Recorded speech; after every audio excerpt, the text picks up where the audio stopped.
Okay, तो बच्चों trigonometry की डेफिनेशन होती है study of relationships between the sides and angles of a triangle. बच्चों, एंगल्स और साइड्स के इस रिलेशनशिप को हम रेशियोज की हेल्प से समझते हैं। फॉर एग्जांपल, एक राइट एंगल ट्रायंगल के परपेंडिकुलर बाय बेस की वैल्यू tan थीटा होती है।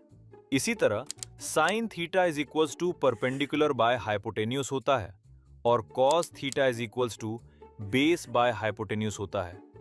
Similarly cot theta is equals to base by perpendicular होता है और एक तरह से ये tan थीटा का उल्टा होता है।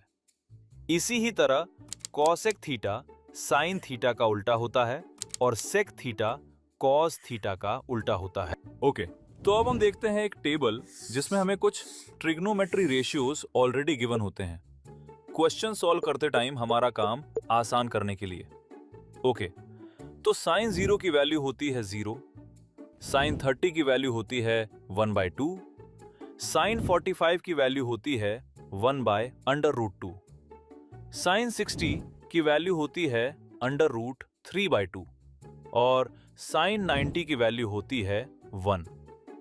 इसी तरह cos 0 की वैल्यू होती है 1, cos 30 की वैल्यू होती है √3/2, cos 45 की वैल्यू होती है 1/√2, cos 60 की वैल्यू होती है 1/2, cos 90 की वैल्यू होती है 0। चलो अब tan की देखते हैं।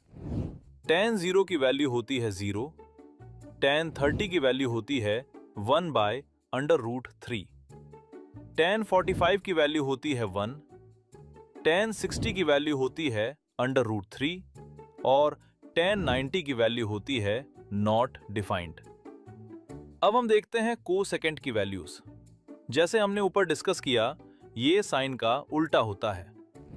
कोसेक 0 की वैल्यू हो जाएगी नॉट डिफाइंड, कोसेक 30 की वैल्यू हो जाएगी 2, कोसेक 45 की वैल्यू हो जाएगी √2, कोसेक 60 की वैल्यू हो जाएगी 2/√3, कोसेक 90 की वैल्यू हो जाएगी 1। इसी तरह सेकेंड की वैल्यूज कॉस की उल्टा होती हैं। सेक 0 की वैल्यू आ जाएगी 1, सेक 30 की वैल्यू आ जाएगी 2/√3, सेक 45 की वैल्यू आ जाएगी √2, सेक 60 की वैल्यू आ जाएगी 2, सेक 90 की वैल्यू आ जाएगी नॉट डिफाइंड। और फाइनली अब हम कॉट की वैल्यूज देखते हैं, जो कि tan का उल्टा होती हैं।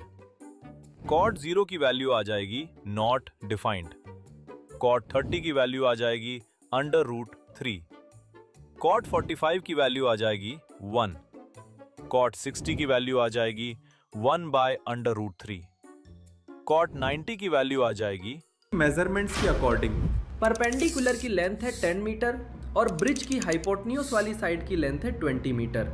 दैट मीन्स साइन थीटा की वैल्यू हो जाएगी 10/20 और सॉल्व करने के बाद हमारे पास वैल्यू आ गई 1/2। और ट्रिग्नोमेट्री टेबल में हमने देखा था कि साइन की वैल्यू 1/2 30 डिग्री एंगल पर होती है। दैट मीन्स हमारे पास एंगल ऑफ एलिवेशन आ गया 30 डिग्री। देखा कि अभी हम सी लेवल से 125 मीटर एल्टीट्यूड पे हैं और आने से पहले मैंने लोनावला हिल्स के बारे में पढ़ा था।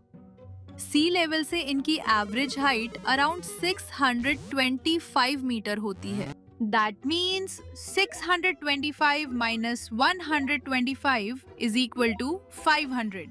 सो माउंटेन सरफेस लेवल से 500 मीटर ऊपर है। ये तो इजी है। हाँ, बस 500 मीटर ही तो है। नहीं बच्चों नहीं। यहाँ से पहाड़ की चोटी तक एंगल ऑफ एलिवेशन मुझे अराउंड 30 डिग्री लग रहा है। ओके, तो अब हमारे पास परपेंडिकुलर की लेंथ 500 मीटर गिवन है और एंगल ऑफ एलिवेशन 30 डिग्री है। तो sine theta is equal to perpendicular by hypotenuse होता है। चलो अब वैल्यूज को पुट करते हैं। Sine 30 is equal to 500/h आ गया। साइन 30 की वैल्यू होती है 1/2, तो 1/2 इज इक्वल टू 500/h आ गया। और फाइनली सॉल्व करने के बाद हाइपोटेन्यूज आ गई 1000 मीटर। दैट मीन्स अभी हमें अराउंड 1 किलोमीटर और चलना पड़ेगा। ओके, तो माउंटेन की इस साइड पर बहुत ही स्टीप स्लोप है। Angle of depression around 45 degree होगा। 90 माइनस 45, दैट मीन्स ट्रायंगल का ये वाला एंगल 45 डिग्री होगा माउंटेन से नीचे जाने तक, और रोड तक का एंगल ऑफ डिप्रेशन लगभग 30 डिग्री होगा।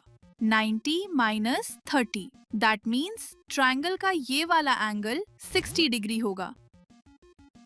और माउंटेन का एल्टीट्यूड हमें पहले से पता है, जो कि सरफेस लेवल से 500 मीटर है। अभी हमें यहाँ से टोटल लेंथ कैलकुलेट करनी है रोड तक। तो पहले हम माउंटेन की इस तरफ वाली हाइपोटेन्यूज निकालेंगे और फिर माउंटेन के बेस से रोड तक का डिस्टेंस निकालेंगे और दोनों को ऐड कर देंगे। पहले हाइपोटेन्यूज निकालते हैं। cos theta is equal to base by hypotenuse होता है, और इस ट्रायंगल में हमारा बेस है 500 मीटर और एंगल हमने अज्यूम किया है 45। That means cos 45 is equal to 500 by h। cos 45 की वैल्यू होती है 1 बाय अंडर रूट 2। वैल्यू को फॉर्मूला में पुट करने के बाद हमारे पास आ गया 1 by under root 2 is equal to 500 by h। और सॉल्व करने के बाद हमारे पास h की वैल्यू आ जाएगी 500 इंटू अंडर रूट 2 मीन्स लगभग 707 मीटर। अब माउंटेन बेस से रोड तक का डिस्टेंस निकालते हैं, जो कि हो जाएगा total distance from road to centre of mountain minus distance of mountain base from its centre. Okay, तो पहले माउंटेन बेस से सेंटर तक का डिस्टेंस निकालते हैं। यहाँ पर tan 45 is equal to perpendicular by 500 हो जाएगा। tan 45 की वैल्यू हमें पता है, जो कि होती है 1। That means 1 is equal to p by 500 और फाइनली p की वैल्यू आ गई 500, जो कि हमारा डिस्टेंस हो गया बेस से माउंटेन के सेंटर तक।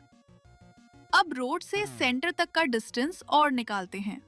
यहाँ पर tan 60 is equal to p by 500 हो जाएगा और tan 60 की वैल्यू होती है अंडर रूट 3।